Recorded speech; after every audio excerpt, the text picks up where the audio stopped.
I'm so glad to have the both of you here and in person. Yes. It's been a really intense year and a half. That was a nice way to talk about it. Right. And I look up to the both of you so much. You know, you're big sisters to me, you're movement leaders, you're gangsters. But you're also like folks that I literally call like when I'm having a joyful moment, but also when shit's going down. And I just want to ask y'all, like, it's gonna be a year since Freedom Summer, and a lot of shit went down. And how are you doing? Like, how are you feeling? I feel good because I thought it was gonna kill us. What was great about it is we were prepared for it in a way, like as much as you can be, because we've been organizing for 7 years. That's right. And so there was a movement to meet the moment. Yes. And there was, I remember when everything started popping off, and it was just like constant, and I felt overwhelmed, and I talked to you about it. And I also recognized that we have to rest later. Like, we have to move everything. The world cracked wide open, right? You know, I got into that Lovecraft Country, you know, that was my thing. I'm obsessed. I know. I'm obsessed. We needed it. We needed it. that. But remember, like, when Hippolyta was literally holding that the break portal. open, the portal open. Like, I feel like that's what was happening. A portal opened, right? And how the whole community had to rush in to save D, right? To save our black future, right? Like, that's what was happening. But it wasn't Hippolyta. It's George Floyd's spirit holding it open, and Breonna Taylor. And so we didn't, you know, you talk about me for this. We didn't have a right to our rest in that moment. Like, it's go through the portal, save the future, put everything you can in, and we can rest later.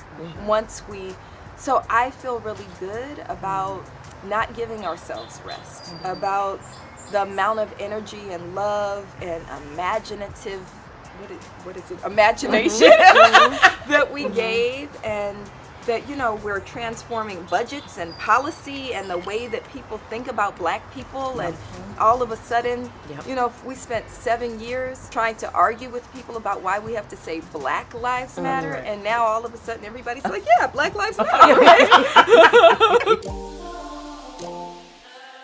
We talk about this concept of safety, but what does it actually look like and feel like? And we got to collectively imagine that and put it into practice in a way that I've never seen. What is safety? Like, what does safety actually look like? And we got to do that together. I was talking to Angela about this, Angela Davis, and she was like, I never thought in my lifetime that I would hear people talk about abolition and defund at the popular public sphere. That it would be a conversation in the news media that people are figuring out and talking about. And so it's just powerful because so much of that work happened here in Los Angeles. And so much of that was led by your courage and the team's courage here. Remember, we used to pretend like we weren't defund the police. This is a budget issue, right? Yes. And now we are talking about abolition. Yeah, we kind of just mean abolition. What about you, A? I'm okay. I mean, I'm feeling hopeful in a way that I don't feel like I've felt in a while. In reflecting on last year, there was a lot of times when I just felt like, wow, we're growing. You know, like we're growing. Like there were things that would have tripped us up before. That folk were just like, you know, just kept it pushing, you know? And so I really appreciated that. Yeah, it was also a lot of full circles. Like I kept feeling like, oh, this cycle is closing and a new one is opening. And one of those actually it came around defund. And people freaking out, and I was like, oh, actually, we've been here already. We've been here already, and we know now you can hear what's underneath for folk, but you cannot capitulate, you know, and so that is something that I've been feeling really good about. But also, you know, and the hand wringing and the this is gonna lose the election for the Democrat. You know, and I was like, it's not actually. Right. It's not. I was like, what is happening right now is that millions more people are taking up the responsibility of bringing forward and getting in the middle of that portal and holding it open, right? And seeing that that's their role. I just remember when activism wasn't cool. Yeah. It wasn't cool to say, Remember? I'm an activist, or I'm an organizer. You know, now everybody activist. I'm an activist. And you're like, okay, you know. And, you know, at the same time, it was also weird for me. I didn't go to one protest last summer. Wow. Really? Not one, honey. Tell us. I wanted to be in movement in a different role. And I just made a commitment to myself, just like around this concept of rest. What I wanted to do was lean into what I thought was on the other side of protests, right? Which always happens. You have this ebb and flow. Yes. And when the protests die down, you always get that conversation about, well, what rules are you changing? That's right. Do you know what I'm saying? Like, what actually comes out of this? And so I think the other thing, though, that happened was that I got super overwhelmed. You know, I think the rediscovery.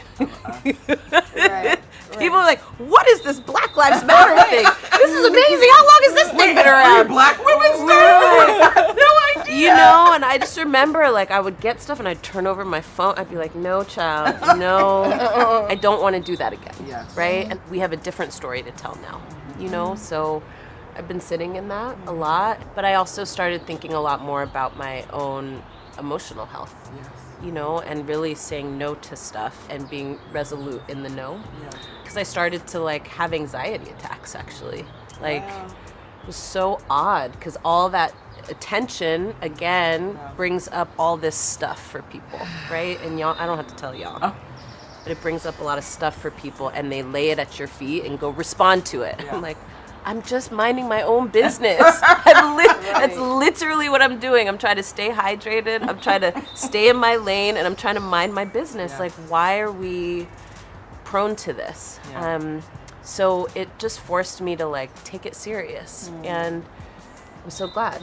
You know, I started riding my bike all the time. I love me some Pelly. You know, so I'm feeling good, and I'm feeling like winning. How do you know? Girl, conversations. Yes. And I know we're winning because it's not just a cultural shift anymore.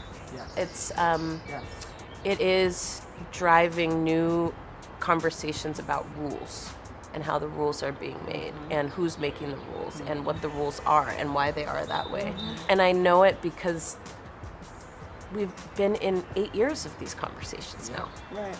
And that's a good thing. I think sometimes people feel like, you know, I've used this metaphor with you before, that like change is like a snack machine. So like you put your quarter in and you press like B6 and you get your Snickers bar. Right. It's not like that. Yeah. You know, there's lots of, sometimes the thing gets stuck. Sometimes it gives you the wrong thing. Yeah. Sometimes, you know. Sometimes all the shit falls out. And you're like, ah, jackpot! Right? Yeah. It has been, I think, both equally powerful, invigorating, exhilarating, as well as devastating, Yes. traumatizing. Yes.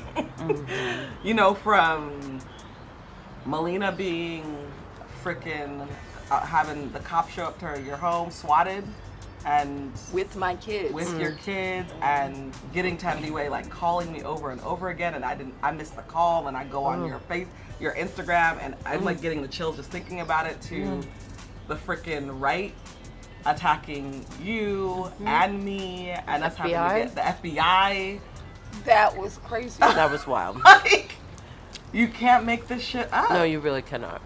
And I just think that, you know, in the midst of last year in particular, I did feel that feeling of like, we're here. Right. Like, we're in this moment and we have to stay in it, and we have to press on. And we may not get this opening again. This time around, I felt more prepared on multiple fronts. I felt more prepared around, gaslighting around defund. I felt more prepared around our own security. You know, we got the security stuff, both cyber and physical, on point this time around. I still think it's crazy that we used to travel alone. Girl. To tiny little towns. I just don't even understand. Nobody cared. Nobody cared about us. Nobody cared about us. I look back at them like at 2015, 2016, we were all just traveling alone, like not really, not even checking in and saying I landed. Exactly. Right. Just being like regular, like, or looking up when you're in the airport line and seeing your face on Fox News, right? And being like, I'm not safe right now. What am I doing? So that was different this time. That was different. And I also think, our larger movement had a collectivity to it that was different because we have been practicing together. I think though for me, the hardest moments have been the right-wing media machine. Just leveraging literally all its weight against me, against our movement, against BLM, the organization. I'm some weeks out now from a lot of the noise, so I have more perspective, right? While I was in it, I was in survival mode. But so many people who I've talked to, and I've obviously talked to the two of you ad nauseum about this, but it's because we're powerful, because we are winning. It's because we are threatening the establishment, we're threatening white supremacy. And I think it's this piece that you named earlier, it's not just a cultural shift anymore. Right. Like, things are changing for them. The reckoning has come to their doorstep in a way that they haven't had to reckon. And that is, they're clinging. They're clinging. But Patrisse, get this. We are fucking with their money. Yes. How much money was that jail that you stopped? $3.5 billion. Okay. Baby. Billions of dollars. With a B. Billions of dollars. Right?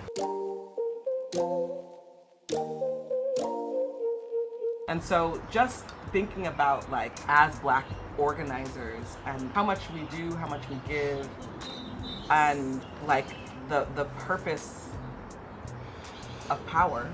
I think about the work that you're doing now, Melina, around ending police associations. And like, I feel scared saying that out loud, like, and I'm like, ooh, that means it's good.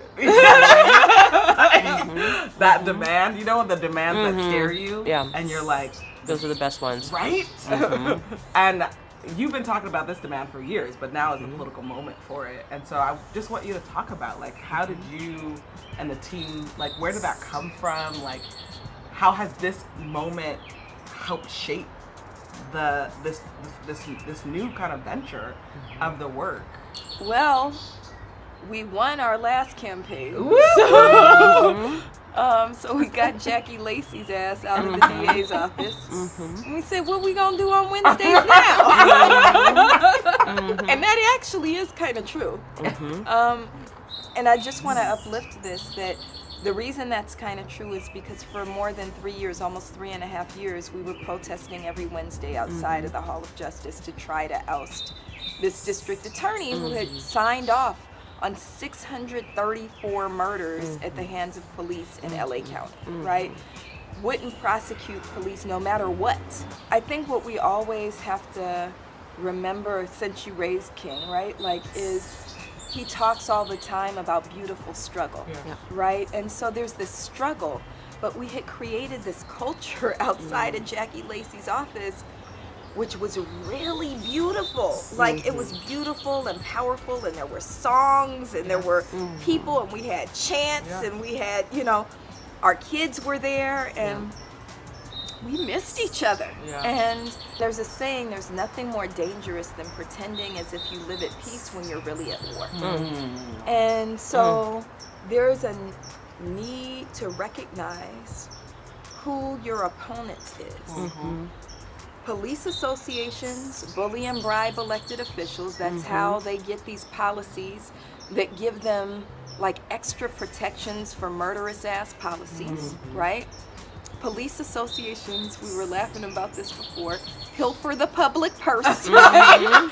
They steal our money, right? Yeah. They lobby for most major cities, give about 50% of their general fund to police when we know, like, here's what's stupid.